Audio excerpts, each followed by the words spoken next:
In the beginning God created everything, shaping a world that moved from emptiness to purpose. By the time we enter this next section of Genesis chapter 1, God has already formed light, separated day from night, created the sky, gathered the waters, raised the land, and filled the earth with plants. Now the story continues with the same power, precision, and intention. If anyone is hearing this for the first time, remember this. Genesis shows a God who does not rush. He builds step by step. Before he fills, he forms. Before he gives responsibility, he creates stability. Before life appears, he prepares an environment that can sustain it. And now, with the world structured, God begins filling the universe with beauty and purpose. God said, "Let there be lights in the firmament of the heaven to divide the day from the night." Even though light existed since day one, the sun, moon, and stars had not yet been formed. Now God creates the great lights that will rule over time, seasons, and rhythms. God appoints the sun to govern the day and the moon to govern the night. The stars are scattered across the heavens like diamonds on a cosmic canvas. These are not random dots.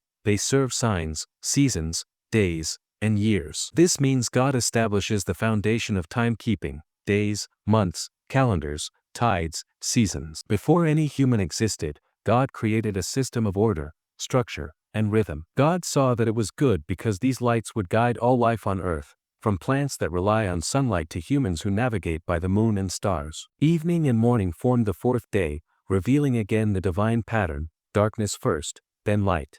God says that humans will have dominion over the fish of the sea, the birds of the air, the cattle, and every creature on the earth. Dominion does not mean force or violence. Dominion means care, leadership, management, responsibility. God places humanity not simply on earth, but over earth. We become caretakers of God's creation. The world is not ours to abuse, it is ours to steward. From the very beginning, God entrusts humans with responsibility, showing that purpose is not an afterthought, it is part of creation itself. God created man in his own image, male and female. He created them. This reveals equality, partnership, and intentionality. Male and female are both made in God's image, both valuable, both purposeful, both necessary. Gender is not accidental, it is designed. Unity and diversity come together in a way that mirrors the unity and diversity of God himself. God then blesses them. This is powerful. Before humans do anything, before they work, before they serve, before they prove themselves, God blesses them. Blessing comes before performance, identity comes before responsibility. God speaks purpose into them. Be fruitful, multiply, fill the earth and subdue it. Humanity is designed to grow, to expand, to create families, to build communities, to fill the world with life and goodness. God gives humanity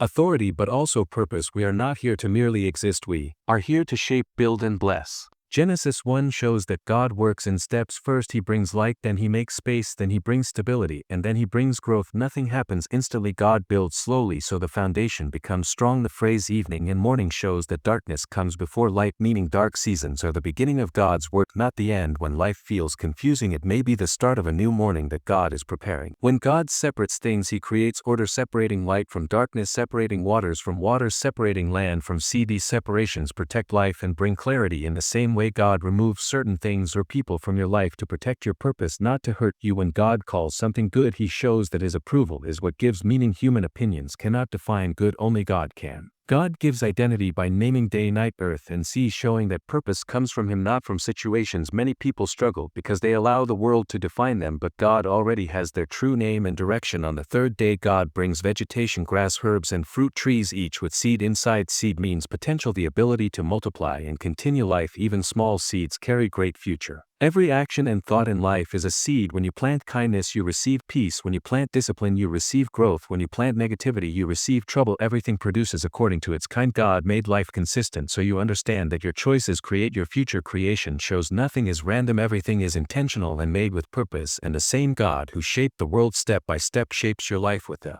same order, love, and intention.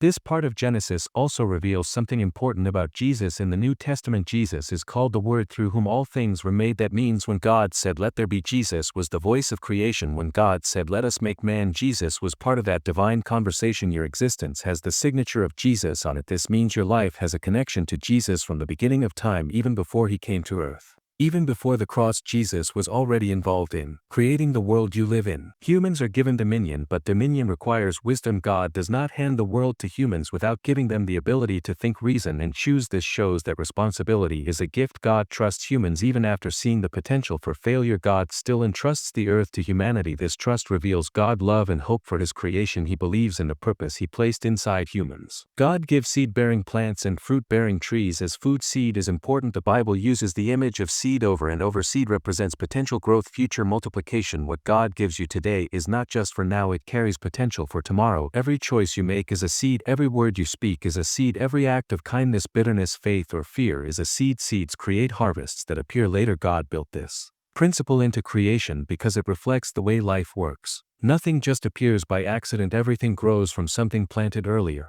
Genesis 1 shows that God does not simply create, He forms, organizes, separates, defines, and prepares everything with purpose. When He brings light, He separates it from darkness, showing that clarity must be protected. When He forms the sky, He separates waters, showing that peace requires boundaries. When He brings land, He separates seas, showing that stability requires structure. Every separation moves creation toward order. This same truth works in life. Sometimes God separates you from things that drain your energy, confuse your spirit, or pull you away from purpose. These separations are not loss, they are preparation for what God will build next. God also reveals that growth begins only after stability. Vegetation appears only when earth is firm and waters are set in place. This shows that God does not grow fruit in unstable soil. He waits until your heart, your habits, and your environment become steady. This is why some seasons feel slow. God is building the ground under you so that your growth will last. Once the ground is ready, He commands life to multiply. Plants, herbs, and trees grow with seed inside them. This seed carries future potential. Everything God makes contains the ability to increase. Nothing He creates is designed to remain small, and the same God who created seeds of growth in creation places seeds of ability, purpose, and strength inside you. Another powerful truth in Genesis 1 is that God evaluates creation at each step. He looks at light, at earth, at vegetation, and calls them good. This means God celebrates progress, not perfection. Even if the full creation is not finished, each small step is still good. This teaches you that every change, every small improvement, and every new step in your life is valuable. Even if the full picture is not complete, God sees what is forming and